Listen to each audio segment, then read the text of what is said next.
everyone. Welcome back to Decoding Dragons CouchSoup's Watching Now podcast, where we break down all things House the Dragon. We're your hosts, Liza and Michelle, spilling the royalty and breaking down the fire for every episode. And when there's just steam or small little smolders, we break that down too. Small smolders or lots of salt? So much salt. Yeah, so I have read the Song of Ice and Fire series and binged the original Game of Thrones series. And Liza has seen the show and also read Fire and Blood. So when it comes to Thrones and Dragon lore, we got you covered.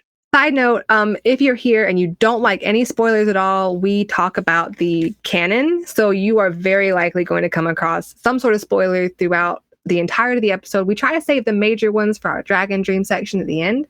But if you don't want to know anything at all, just, I guess come back later and check us out. But if you, like us, like to know all the tea, we got you covered. So let's go ahead and break down what happened in season 2, episode 3, called The Burning Mill.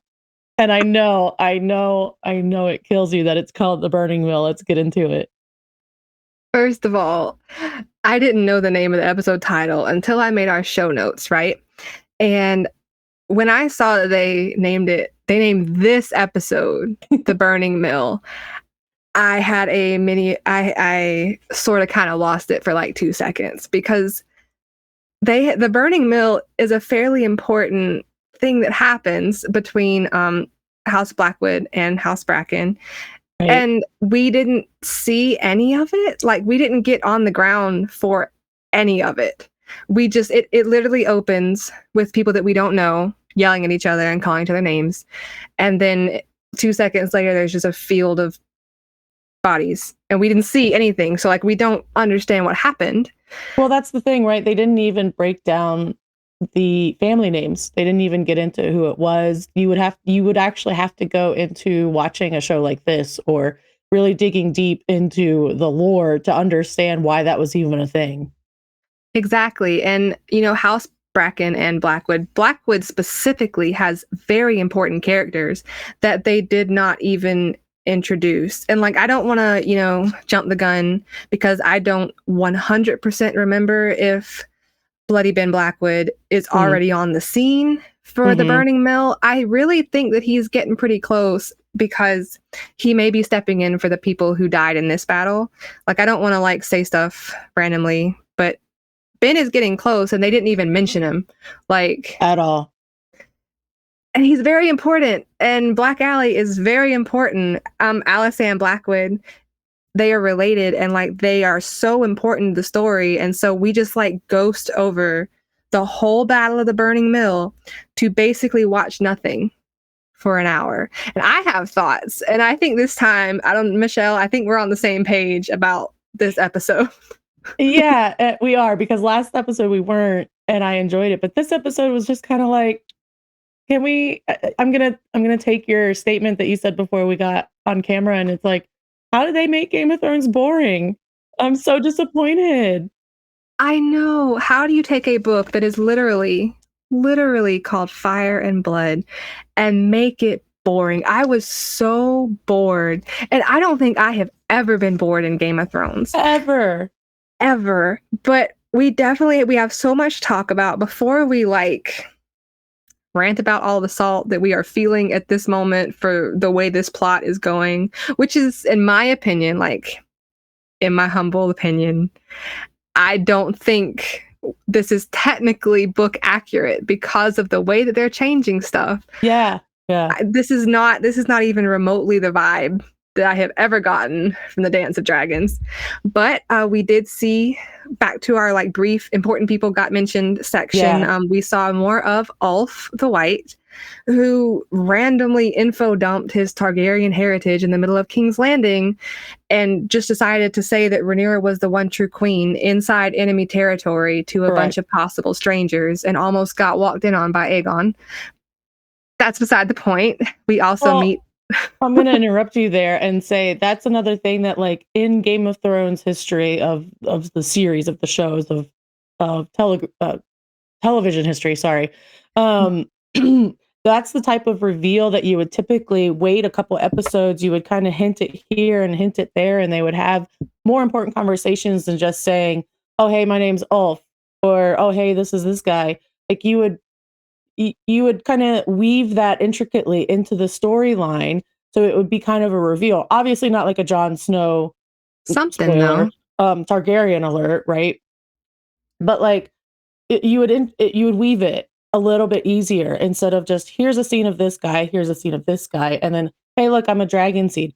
Well, some of the people who didn't read the book or know the series, they don't even know what a dragon seed means. What does that mean? And he name drops Balin, and like they just make it so like it's not subtle. There's no subtext. He just name drops At all. everybody, and you're just supposed to. First of all, like if I was just watching the show and I didn't know he was a dragon seed, I wouldn't have believed him because that sounds like he's like boasting about something. Yes, and I feel like that's part of the problem this season, right? Is there's a lot of really important characters, and of course we don't know how they're trying to establish everything for multiple seasons because they are already approved for a season 3. So we're not really sure how or what they're going to do with that, but I do feel like they're making it a little too long. They're stretching it a little too thin because now we're getting these episodes that are just like, well, how do I know that that's important? Or How do I why know isn't what? there more why Yeah. isn't there more tension when it comes to a scenario like this or anything like that? And that's exactly like me and my family watch it together. And that's Mhm. exactly what, we were saying. We're like, if you need this much filler, you didn't have to have that many seasons because you do need the Correct. dragon seeds. But in my, like, you don't need this for the dragon seeds. Like, we could have met them when the dragon seeds thing happened because they send out this call for like, if you have Targaryen blood, come try and ride a dragon. If you do, you're on our team. Congratulations. Right. Basically, that's what happens. And we could have met them there because I can't, this is way too far in the future for me to spoil right now, but Mhm. based on some of the stuff that happens with Hugh Hammer and Ulf the White, they need to be very careful how they set their intentions now. Like, Interesting. you need to be very, very careful because like stuff happens later and it's important to know if I liked it better not knowing where they started because they just kind of show up when the dragon seeds start, right? We don't get Right. backstory on them At all. at all. So they're just like boom, and they do what they do, and then you're just kind of left wondering why, right? And I like to wonder why. Actually, most time I like Right. answers, but sometimes I like to wonder But why. you don't always need them. There's a point, there's a purpose that of behind his writing, right? Of like being mysterious. Like, is it this? Is it that? And that's the purpose of again these types of shows. So we can get into it. We can speculate and we can dive into the lore and try to figure it out ourselves. And that's some of the excitement. But if they're just gonna throw them in there without any type of background, it's just kind of like, okay, well, like that's less exciting. We have less to talk about. Right. And you don't build a Roman Empire by answering questions. Correct. Exactly. You Oh want my people to gosh, talk that's such a about. good statement. Thank you. No, you don't build one by answering questions. And also, like, side note, like first of all, you want people to talk about the show and you have to give them theories. Mm, But now you're just like laying it out for us. But we're right. down a dragon seed, by the way. So those of you who are watching who have read Fire and Blood, y'all know who I'm talking about. We are missing a dragon seed. We have Adam, we have Hugh, and we have Ulf, but we are missing Nettles, and I don't know where she is. That's perfect. So we'll just get into Nettles a little bit later. So going back to people who are important that we saw today, yesterday, Elise Rivers, can you kind of get into who she is? Okay, so I have so many thoughts. Well, hold on, is it Elise or Alice? Let's make sure I'm saying that right. I don't know. I call her Okay. Alex, but Okay. yours sounds prettier. So yes. Okay, so I'm going to tell you what I know, and I'm going to tell you my personal headcanon. It is an unconfirmed headcanon. It's Okay. just a random Liza thought. So what I do know about Alice Rivers is I think she is a base-born, like bastard-born nurse, like wet nurse in Harrenhal, who is older than she looks. And so Mm, different people think different things about her, but some people think she was like a woods witch something. And then hmm. some people say she had visions in the flames, kind of like Melisandre does, which is gonna, like, the visions in the flames is gonna kind of explain what Daemon was experiencing. Um, but her and Daemon have a run-in, I think, when he takes Harrenhal. I don't know quite what goes down, so I can't say whether or not, like what happened is what happened. Mm, But Aemond and Alice have a whole thing, like when Aemond takes Harrenhal after Daemon. So Alice is sticking around for a while. She is an important character. She creeps me out. Right. Well, yeah, Yeah. I can say that they did do that type of little foreshadowing there with the look that Damon gave her when she walked in, right? You could kind of see that. Oh. And Mm. so I'm kind of intrigued by that. So that was one good scene that we had this episode. Back to my headcanon. This is completely unconfirmed. I have absolutely no proof that this is real. I think Alice Rivers is Melisandre from a long, long time ago. I have no proof. Okay. I have nothing to go off of. It's just my own little personal headcanon that I just carry around with me. I think that and would be think. really cool, actually. I would kind of appreciate that little nod if they did that, threw that out there. I was secretly really hoping that they would cast Melisandre's actress. I was really hoping that they would cast her and like confirm my theory, but maybe it would have been too on the nose. But she is reportedly able to see visions in the flames. I don't want to say the name wrong, but I think the visions in the flames come from a deity in Game of Thrones called Roller, and if I'm saying it right, but we see mentions of him later in like Game of Thrones with Beric Dondarrion, Thoros of Myr, Melisandre, etc. So that's my headcanon. I think Alice Rivers is Melisandre, but I would appreciate that. Wouldn't that be neat? But she is who, first of all, she creeps me out, but she's who I was talking about when I was like, these scenes they're giving us of Aemond at the brothel aren't needed because the psychological implications are taken care of when he gets to Harrenhal, because she is much older than him. She doesn't look it really, but she is much older than him, and they do have like a thing. So like what they're trying to do to Aemond would have been taken care of if they just let it ride through the story. Interesting. Why? So that's something that I get into because I'm a massive Harry Potter fan. Really. Okay. And so when we got into the movies, right, there were little things that they started changing or adjusting, and I've always been under the impression of like, why? You have the source material, but why? Like, what is the point in changing that stuff? I completely agree with you. I am an author, and so it like super irks me when stuff gets changed that has like repercussions through the story that the author thought about, but you're going to change it for the screen. Yeah, and even little things like that, like the collar of a tent, doesn't really have any effect on the story. But if the author goes through that much detail to go through and set the scene the way that that should be set, and obviously that's kind of the problem with people who make movies out of books, is instead of having an audience that has multiple ways of viewing the way people read and interpret differently, we are now viewing one person's interpretation of the written word. What's unfortunate is I do feel like they're trying to ride the Game of Thrones wave a little too hard right now. So the butts are in the seats because it's Game of Thrones. Let's get into Game of Thrones. It's like what you mentioned last episode, where you're missing Cersei, you're missing Daenerys, you're missing the bloodshed and the cunning and the politics. But instead we're getting these very powerful, should be powerful females going, nah, I'm good. This is not Rhaenyra, and this is not Alicent. This is not No. Daemon. This is not any of them. Yeah, but Daemon basically got in a fight with his wife, which is what like Ryan Condal said at the end of the episode. So I'm going to steal his line. Okay. But he basically got in a fight with his wife, jumped in the car and left because he's mad. So he like jumped on Caraxes and went to Harrenhal. But he was already in Harrenhal. Right. He was already there. Oh, so frustrating. Okay, so I have plenty of rants just like stored up about this for since I already broke down Rook's Rest last episode because I had no idea they were going to just pump it full of filler for this whole episode. Right. I have plenty of rants to say, especially for, what we expect next time.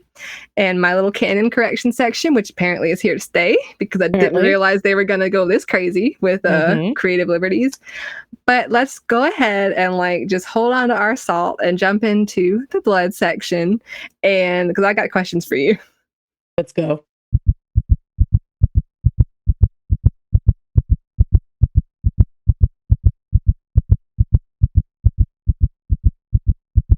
Okay, so I worked so hard to find good things to ask you about this episode. So my first question is, how was it seeing Harrenhal again so long after the Great Council where we first saw it? Yeah, so it's nice to see. Harrenhal is strategically located. It's really important in this season because of that. It's Really good. It's large enough to hold a lot of men.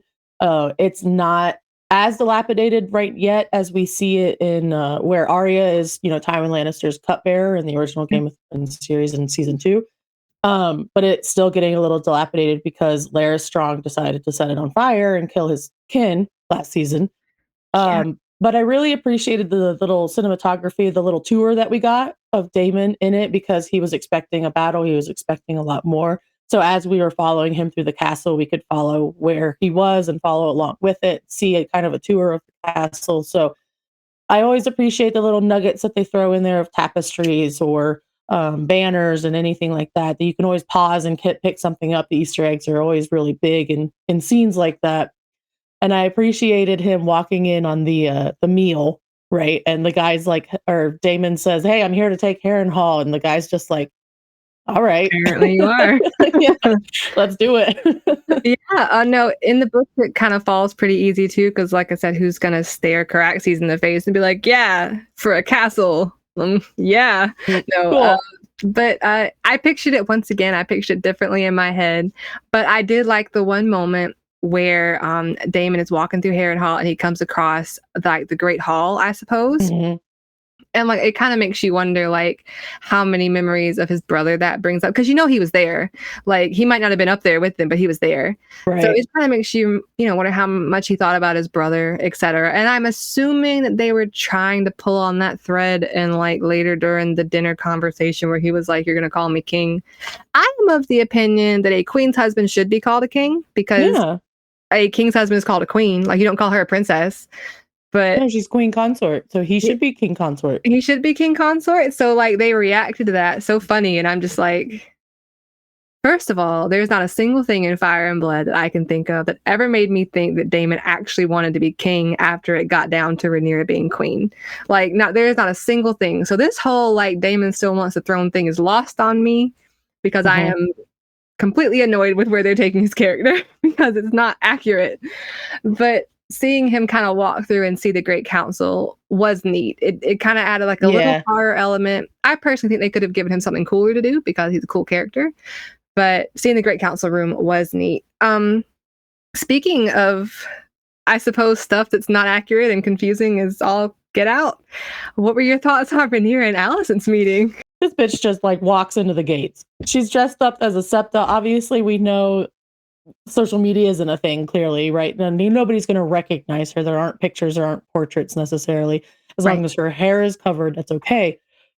This woman just walks straight into the gates, into the Septa Baelor. Well, actually, I'm sorry, that's not the Septa Baelor at this point, but it's into the Sept as a Septa. And my favorite part of that scene was Alicent's recognition that that was Rhaenyra, because it wasn't instant. She looked at her, and because they haven't seen each other in a long time, the Olivia Cook actually had a really good skill of acting when she was kind of like, "Oh, hey, oh," and she just kind of was like, "Whoa," um, and the conversation fell a little dull to It was me. stilted, Actually, yeah. it was still a little dull. They did clear up the fact that this is all pointless at this point. The Right. Rhaenyra's face to Alicent was just like, "Really, bitch, you crazy." And then Alicent's like, "Shit, I really messed up." The end. Like you could just see her realize how terribly she fucked up.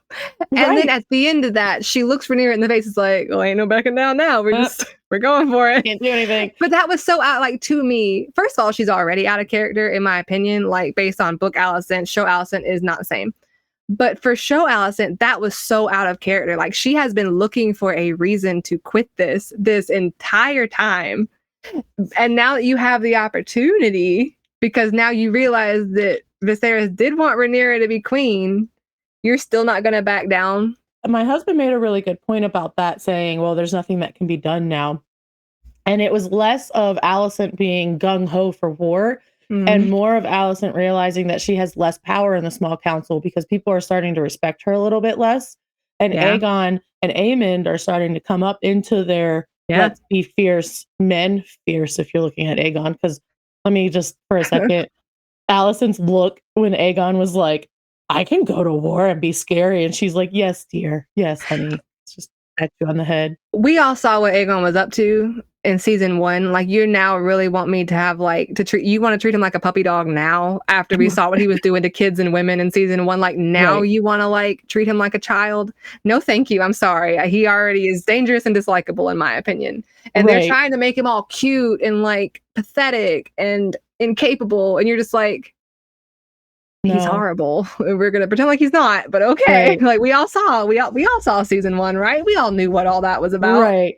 So my husband had the interpretation that was more of like, I can't stop what's happening. The wheels are in motion, essentially. So I thought that was an interesting way to interpret that, because at that point of the episode, I was just like zoned out. Yeah, like what so you want to end it, but you don't want to end it, and like let's just end the episode. Right. If y'all don't want to end the war, we're just going to end the episode. Let's be done with this petty going back and forth stuff. Right. It's like, just make a decision. So no, thank you for including that. That will add some like subtext. My next pettiness, and I'm going to say this as PG and positive as I possibly can. They do not have to keep doing Aemond like this. And I'm upset. Like, they should not be treating his character like this, because I can't, this is not in regards to the scene that was on TV. But Aemond does have balls, okay?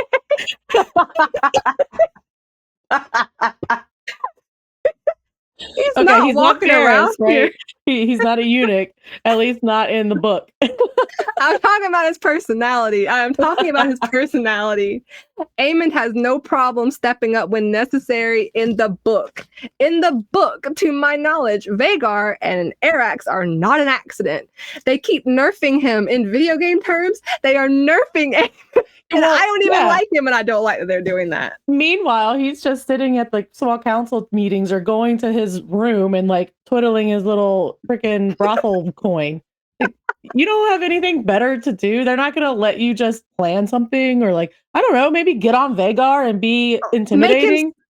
He is a scary character. He and Daemon are juxtaposed against each other for a reason. And they are nerfing him so hard for no reason. There is no reason that you are sitting here trying to make Aemond less intimidating. His intimidating scare, don't know what to expect next factor, adds to the story and the suspense and the stuff that's coming later that I can't talk about. But they're losing it. And speaking of the same thing that you're saying, is like they're not only are they nerfing his character, but they're nerfing the tension between Aemond and Daemon. They're nerfing the entire storyline that made them both that intriguing about Team Black, Team Green. There's this, there's that. But instead, like we were saying a second ago or a while ago, it's like doughy-eyed Alicent, and it's like Rhaenyra is kind of like treading lightly and stepping back, and Alicent's like, oh no, there is none of the Team Black, Team Green, let's go. So in the small council at like Rhaenyra and Dragonstone, Rhaenyra's small council, and they're like, well, the Greens will do this and the Greens will do that. It actually reminded me that there are factions. I completely forgot that there was like Team Black and Team Green. I know. It's like we're in this like puddle of something. I don't want to use all this profanity in the show because really not everybody likes it.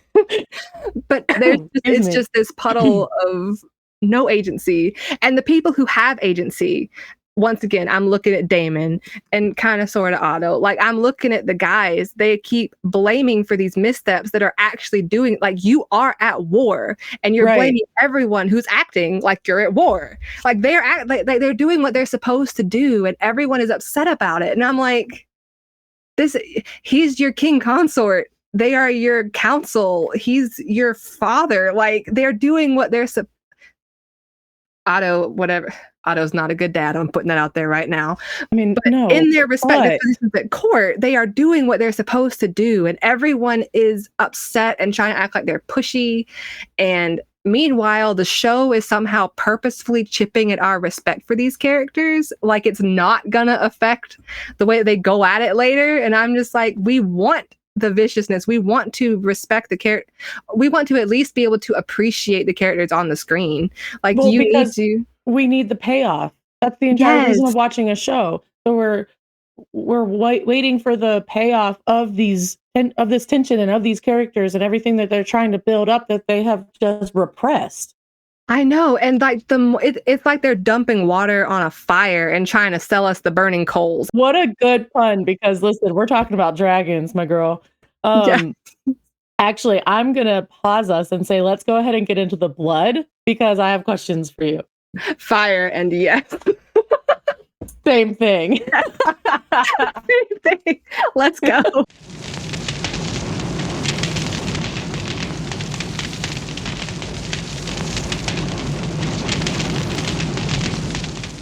Now that we're in the fire, I want you to see this because a picture paints 1,000 words, right? And this is like, this one picture is the reason that I interpreted Fire and Blood the way that I did. So you're about to see Rhaenyra on one side and Alicent on the other. And you tell me if this looks like the characters that we got in this season. Girl, no. Look at the viciousness. Look at the side eye. Look at the side salt. eye. Tell me those women are not women who would send assassins for each other's children. Like 100%. And that's why every time they try to play the doe-eyed innocent, I'm like, no, like y'all have been at each other's throats. And I want them at each other's throats. Right. Like, that's the point. It's the whole point. If you remove the grit from the Dance of the Dragons, you have a family squabble we could have watched on any other genre, in any other situation. Any other genre, any other TV show. At its core, it's family infighting. But like in the bigger picture, you're fighting for your inheritance as a Targaryen to be the prince/princess that is promised, etc. Or you're fighting against the long night later. You need to be in place to make sure that doesn't happen. When you take away the grit and the importance of what they're fighting for, what their bloodline is for and does, you take away so much of why we watch the show. We're not watching it to watch these women apologize to each other. We're watching it because of Daenerys fucking Targaryen. Thank you. And Jon Snow, like, we're watching it because of them. Like, they're Targaryen. They didn't get to where they were because these bitches were saying sorry to each other from like one raven to another. Right. Like, Jon Snow and Daenerys Targaryen did not happen because people lacked agency. Like, these people were doing things that put them there. So leading into based on the conversation we had a second ago about like Otto Hightower, right? So no, he's not a good dad. He was a decent hand. Obviously, he was a hand to multiple kings. But I really enjoyed the Rhaenys and Rhaenyra conversation at the very beginning of the episode because you can tell that the older generation of folks in this dance are kind of just getting tired and nobody's respecting their opinions. So what did you think of Rhaenys' insight in both the conversation with Rhaenyra, but also whenever she told Rhaenyra's small council to sit their ass down and respect their queen? I am happy that Rhaenyra has Rhaenys because Rhaenys does have experience and she does have like longevity and she knows how stuff works more. So I am happy that she's there. I think they're kind of playing Rhaenys as bitter still. And I think there's still a lot of blame and I would have done it better if I woulda, coulda, shoulda, if I had type stuff. But I am happy that Rhaenyra has someone who has a firmer hand because the way that Emma D'Arcy is depicting her at small council meetings, she's very fidgety. Rhaenyra is very fidgety, like she's very uncomfortable, and that really doesn't portray someone who can call the shots, who can like make the tough decisions. But Rhaenys is cool. She doesn't fidget. She is just like on it. And she's observant. Sorry, I interrupted you. No, you're fine. You're fine. She is observant, and I am happy that she's on Rhaenyra's team for sure.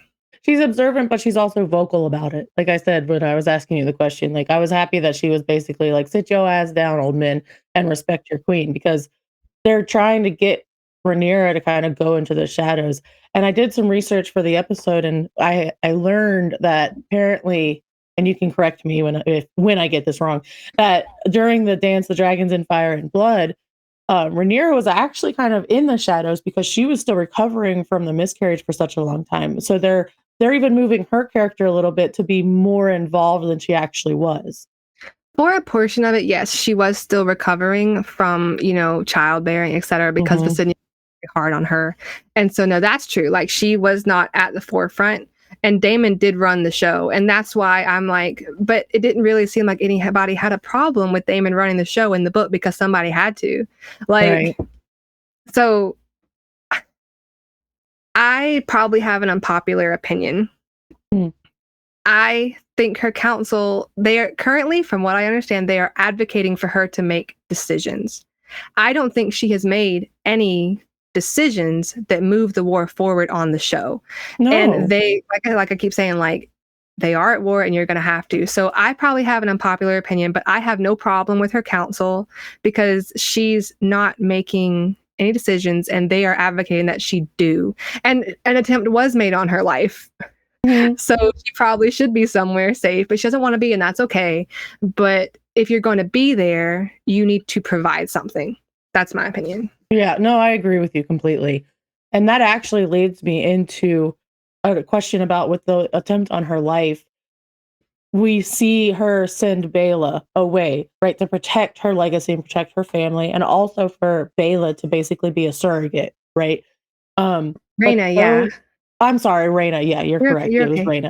Raina. But so when Raina was being sent away, and we see she's going to get some dragons, she's going to have some influence for Lady Jane Eyre, and also when she gets to Pentos. But we saw these dragon eggs that are going to Pentos, so now everyone is saying, "Oh, that must be Drogon and Viserion and Rhaegal," but it's not. Can you clear that up?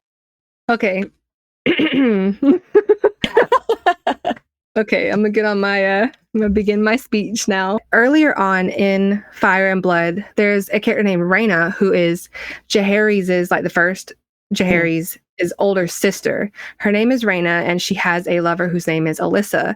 And they have like a disagreement, and Alyssa leaves, but she takes 3 dragon eggs with her on her voyage. And that I'm pretty sure is understood to be how Dany's 3 dragon eggs get to Dany, like 200 years later. So that was an aspect I was going to touch on if you didn't touch on that about Dreamfire and Drogon looking very similar. But the other aspect, there's something else to that that I'd like to add is just because Daenerys got them in Pentos, they actually weren't necessarily in Pentos to begin with. You mentioned it's like 200 years ago, right, when these got stolen. So they actually, I don't want to use use the term fossilized, but they were essentially fossilized over in Ashai, which is where Melisandre came from. So they, um, the gentleman who had Daenerys and Viserys, Mhm. what was his name I in know his Pentos? Illyrio, Illyrio, thank you. right? Yes, I And think the so. gentleman in Illyrio and Pentos, which is where Daenerys and Viserys, where we first meet them, Illyrio is who they are with. He bought them off somebody not in Pentos, and they got shipped over to him. So just because they're going to Pentos with Rhaena and these dragon eggs, that doesn't necessarily mean those are automatically Daenerys's. If they're trying to make that show canon, like you're saying, okay, but that's not the written word that we're aware of. Right. And I also have a note about Rhaena, like, to my knowledge also, she's not supposed to go to Pentos. Okay. So, yeah, like, she's supposed to go to the Vale because, once again, it's a spoiler and it's probably going to happen either later in this season or next. So I can't like really say it in this episode, but there's stuff Well, that happens. they did mention that though, because Rhaenyra said, "We're giving you these dragons to make sure that Lady Jane Eyre feels secure in our relationship and our working relationship and our agreement." So I Yeah. know they're going to at least like Go. make Yeah. a pit stop at the Vale on their way to Pentos potentially. Yeah, no, you're right. And they are gonna be going to the Vale, but Reyna is supposed to stay in the Vale. Oh, okay. Okay. And little Viserys and little Aegon the Third are supposed to be the ones who sail because there's a thing that happens that I think I would remember if Reyna had also been in that situation. So is Joffrey So supposed to be staying in the Vale, and then Rhaenyra's going to be taking Daemon and Rhaenyra's children over to Pentos? in the book, I don't remember where Joffrey goes. I know that Okay. he's with Rhaenyra when it all kind of concludes in King's Landing, Okay. but I know that Rhaena is supposed to go to the Vale, and little Viserys and little Aegon the Third are supposed to be the ones who kind of go overseas because there's a thing that happens. But I really think I would remember if Rhaena had also been in the situation that the Right. boys end up in. So that's all I can say until we get closer because that's just too much of a spoiler. It's not fair for me Sure. to leave it here. So my final question for you is actually regarding King's Landing, is about Larys Strong, right? So he's obviously a meddlesome fool. He's pulling some of the strings. He's kind of a little finger. But do you think may have a little hint of care for Aegon because he did try to keep him from going? He may have good intentions, even if he lied about why he shouldn't go. I do not know what Larys wants, and that's why I miss Varys because Varys was like, "I want what's good for the realm." Right. Littlefinger wanted what was Made it good for clear. himself, you know. Hmm. I don't think Larys is a fool. I do think he's very smart. Um, but I do not. I don't think I don't think it's Aegon he was trying to save. I think he was looking out for their cause. So I think he was. I Sure. think he was being honest. He was like, if you want him to go and die, he can go and die, but he probably shouldn't because we want to have a side to be on, right? When Right. he That's tried to walk probably a poor in. choice. So, uh, I do think he's smart. I don't know who, honestly, and this is sad to say because this is the only smidgen of empathy he's ever going to get from me. But I don't think anybody really cares about Aegon on his side. I don't think his mom No. does. His dad's not there. His brother is Aemond, and who may care about him a little bit, but it's Aemond. And Hmm. I don't think anybody cares about Aegon. I think Larys was just looking out for their side. Okay. Yeah, that makes sense. He's kind of making that's probably a poor choice. So let's go ahead. We've gotten a lot of salt out of our system. Let's go ahead and dive into the dragon dreams. Okay, I'm probably also gonna sneak in some canon corrections because I am just like full of salt right now. Oh, The perfect. show is on my nerves, so on we go.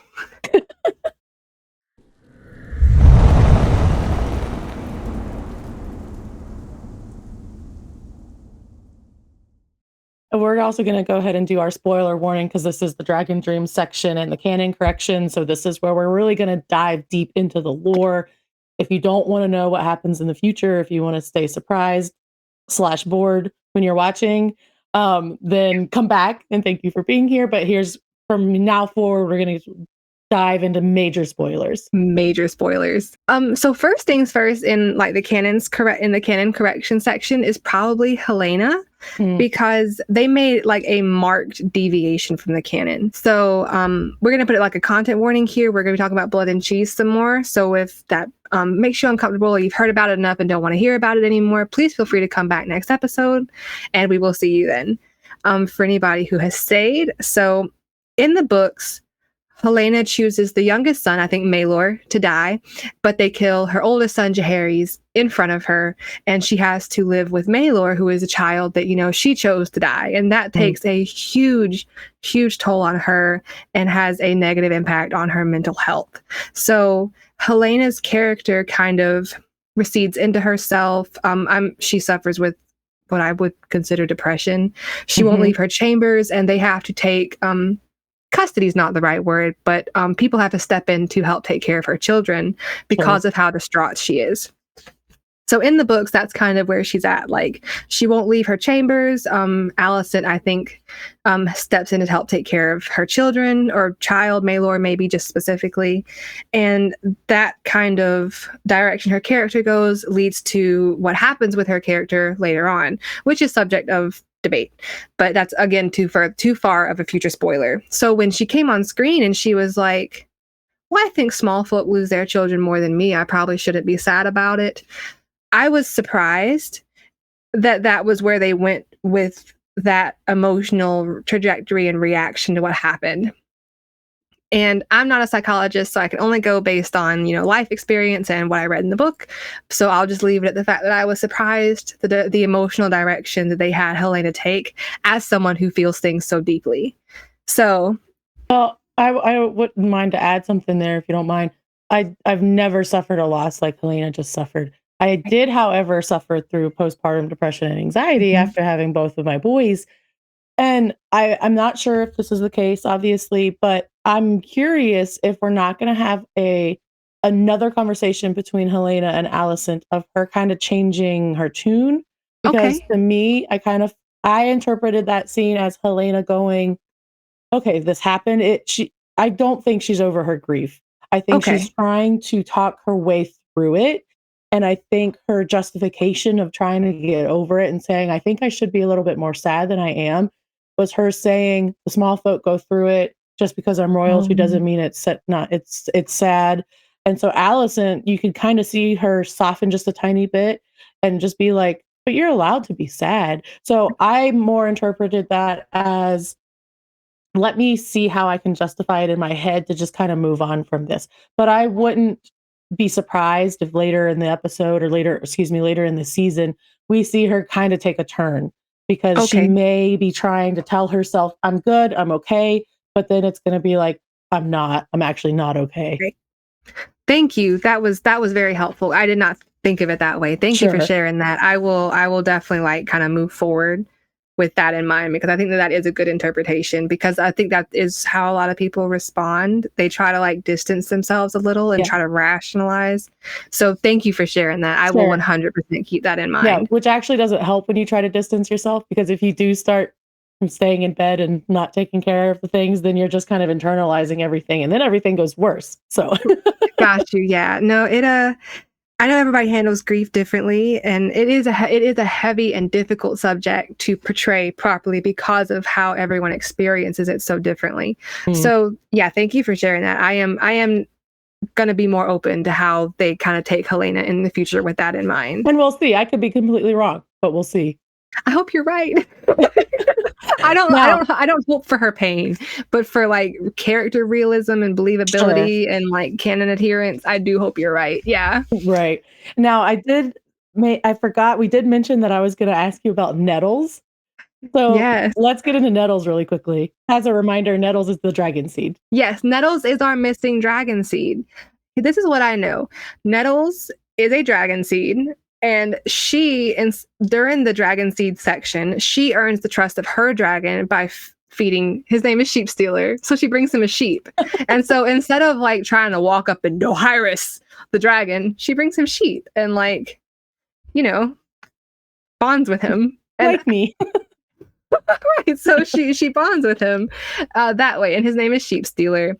And so she is, I'm pretty sure she's part of the Battle of the Gullet. So, which is why we should Mm. see her really, really soon. If not next episode, like as soon as possible if we're getting her, because she is part of the Gullet. Do you remember the Burning Men from the Mountains of the Moon in Game of Thrones Mhm. that Tyrion is with? People Excuse me. think, Yes. if I have my lore correct, people think that the person who they got named after, like the kind of hidden away woman with the fire witch or whatever they called her. That's not the right word. People think it was Nettles. So like a long time Oh, ago, they think it was her. After the conclusion at Harrenhal, they think it was Nettles. And I'm just like, interesting. so are you really gonna leave her out? And alas, I have arrived at Okay. Daemon once again. I really feel like I got a bunch of like my salt out earlier in the episode, but like there's nothing in Fire and Blood that ever made me think he wanted the throne for himself, to the degree that he would look someone in the eye and be like, king. Even though I do think he should be called a king. Like I do think the husbands of Sure. queens should be kings the way the wives of kings are queens. I think that should be a thing. But what they meant by it in the show was that he still wasn't settled in who he wanted on the throne, right? That's what they were trying to imply. Yeah. And the dialogue during that scene, in my opinion, was confusing because the guy seemed surprised they were going to take the throne. I was like, what did you think they were going to do? Yeah. What's the Look plan? at it? Like, The they throne. were going to walk up and touch it? Yes. The He throne. seemed so surprised. I was like, maybe you shouldn't have this castle. I love that Damon was like, the seat with a bunch of swords, the throne, Right. I'm like, the what? throne. What did you think he was? What did you think they were going to do? But Why Damon do you think I'm has, here? I know, Damon has so many opportunities. And there is a point where he deliberately makes a choice to throw all future opportunities away. Like, he does not want it. People, I am of the opinion that he does love Rhaenyra, and I Mhm. think that after he got done at getting back at his brother, like in the show, Damon's like 40 years old at this point. Like he's Right. done with games. Like he's done with it. It's down to business now, people. Okay, we're not here. We're not doing this Aemond back and forth stuff. Like it's down to business for Daemon, and I do think he loves Rhaenyra. And even if the thing with Nettles happens, like we're in Game of Thrones, there is moral grayness. Um, Obviously. Having affairs is wrong. We're in Game of Thrones, so Right. do with that information what you will. I do think he loves Rhaenyra, at least up until a certain point where stuff between them started getting really like they were getting down to the wire toward the Mm. end, and so they just keep blaming him for everything, and it's just like, what would have happened? Like, what really would have happened if Daemon and Otto weren't here? For the Daemon thing, I also feel like they're really, like we mentioned earlier, repressing his character, what we were talking about with the Daemon and the Aemon thing. Yeah. Excuse me, Aemond with a D. Yeah. But they're just really repressing that tension and they're repressing that hype and excitement. And I was thinking about how, when was the last time we saw Daemon in battle? The crab feeder? I expected Harrenhal to look a little cooler. Like, they didn't give him anything cool to do. Like, we saw No, the he Great just sat Council. at dinner and had a dream. I did like, that's the one thing. Like, I don't know what they're doing with Daemon's character. I did kind of like the dream because I hope that that helps convince people he does care about her. He does not want the throne. Correct. If he wanted it, it's Daemon Targaryen. He would have had it. And he Like, actually felt some remorse and some guilt and regret. So a little bit of research I did before the show, we aren't sure if Alice Rivers actually did anything to his food, like maybe put anything in his food or a drink or anything like that, or if he's actually just having these dreams, potentially sleepwalking out of guilt and trauma and remorse because that actually was a mistake and an accident and he's not yeah. sure how to handle it. Yeah, and like I think that Martin has gone on record saying that Daemon is his favorite character Mm. because of how like morally gray and unfigure-outable Daemon is. And I think maybe they just don't know what to do with a character like Daemon. And I think that that is why they're like nerfing him and Aemon so much. But to me, like Daemon and Aemon are the pillars of the story. Like they constantly move against each other. They are constantly trying to like one up each other. Daemon doesn't have to try hard. Aemon's the one trying to one up Daemon, to be fair. But But they we're are. not seeing any of those chess moves.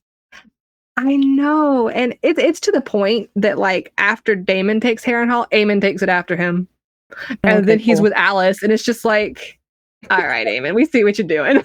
Okay, So that's gonna lead me perfectly into, if they don't get shit together for next season, for next episode, I don't know what we're gonna do. Next episode should be decent.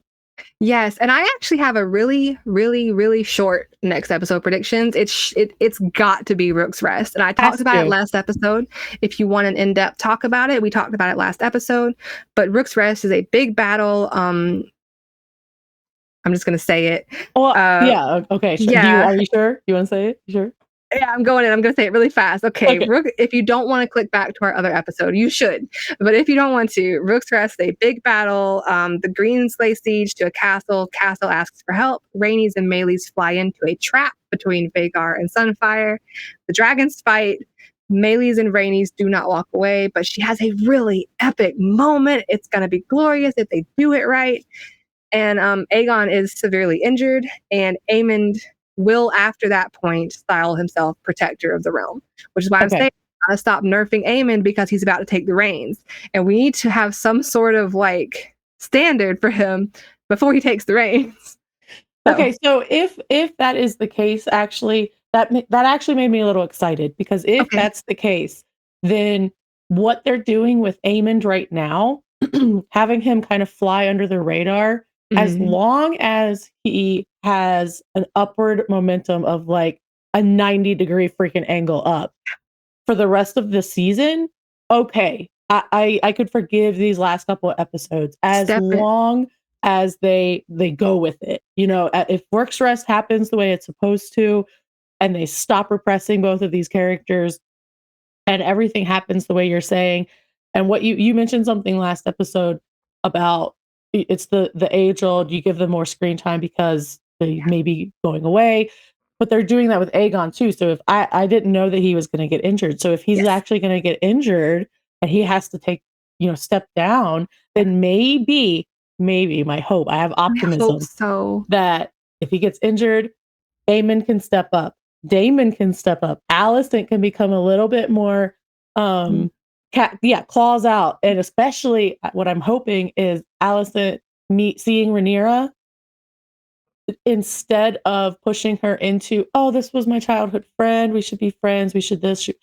I'm hoping that the audacity that Rhaenyra had to come to Alicent in King's Landing actually pushes her over the edge of, man, fuck this bitch, let's go. You're the only one who knows I'm wrong, so now you got to go down. Yeah. Correct. Yes. Well, yeah, Aemond does style himself protector of the realm. So if he does step in and step up, then okay. They're going to have to really pull off Rook's Rest for me because this season has been really disappointing. So I am with you. Like if they can pull it off and they can just get that momentum and trajectory, I will hold on. I'm talking like it has to be like hard home level from season 5 of Game of Thrones. Battle of the Bastards is my favorite episode of any show ever, of when Jon Snow and Ramsay Snow go against each other.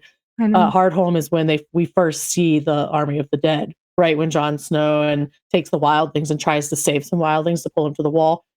It has to be that style, that hard of a hitting episode for to turn around for me. Same. I am with you. Like I want Game of Thrones back. Like I need the Game of Thrones energy to return because I am lagging. Like I am losing interest, and that is something I have never said about Game of Thrones before. But if I have to, I will just have this and call it a day. Like I don't need the show. Right. How disappointing. That's so disappointing that we even have to admit that. I know, but like I really I enjoy Decoding Dragons, so I'm here for season 2 regardless. Exactly. Like we're going season 2, we're here regardless. Yeah. But to finish up our our next episode predictions, we should get the dragon seeds, and at some point, so they claim their dragons after what happens to Rhaenys because they are down a dragon and dragon rider. So after Rhaenys, at some point, I don't know when anymore because they're just throwing filler at the wall till it sticks, but. They should have dragon seeds come and claim their dragons. Maybe they save Nettles for last. Maybe we're going to see her next episode. But no matter what happens, I am hoping that Rook's Rest is next episode. That's all I got. It has to be. It has to be. Gotta be. And I watched next episode preview and it still looks like Rook's Rest. So I'm just please. And I'm hoping it's a full episode battle. I hope it's start to end. It ends with the big thing, but it starts with battle after battle after battle after let's just kill some people and get some blood on the screen. Hopefully that's what we've got. This has been an extremely long and extremely salty episode of Decoding Dragons. Very long, very salty. We are in an ocean at this point, but I know we will be back every week on CouchSoup.com during season 2 to recap the latest episode of House of the Dragon. There are also always articles recapping the episode. So if you don't have over an hour to watch us complain about it, you can read a pretty brief review of the episode. And there's plenty of salt in there as well. But be sure to hit that like button, ring the bell, and let us know in the comments what you'd like us to dive into. If there's any lore requests you have that you want us to talk about, and how you're feeling about season 2. Like, how is it just us? Are we just the ones disappointed in what's happening? Like, maybe the whole world is feeling the same. Like, what am I watching right now? Please let us know. I hope so. Yeah, I hope that we're not the only ones who are just how did you take Game of Thrones? Not just Game of Thrones, but how do you make a Targaryen boring? Targaryen boring. How do you make a Targaryen boring? Don't understand. Anyway, thank you so much for being here. Please, like she said, ring that bell and watch all the other episodes because they're really good. We go off, as you can see, unfiltered. And we will see you next week with all the fire and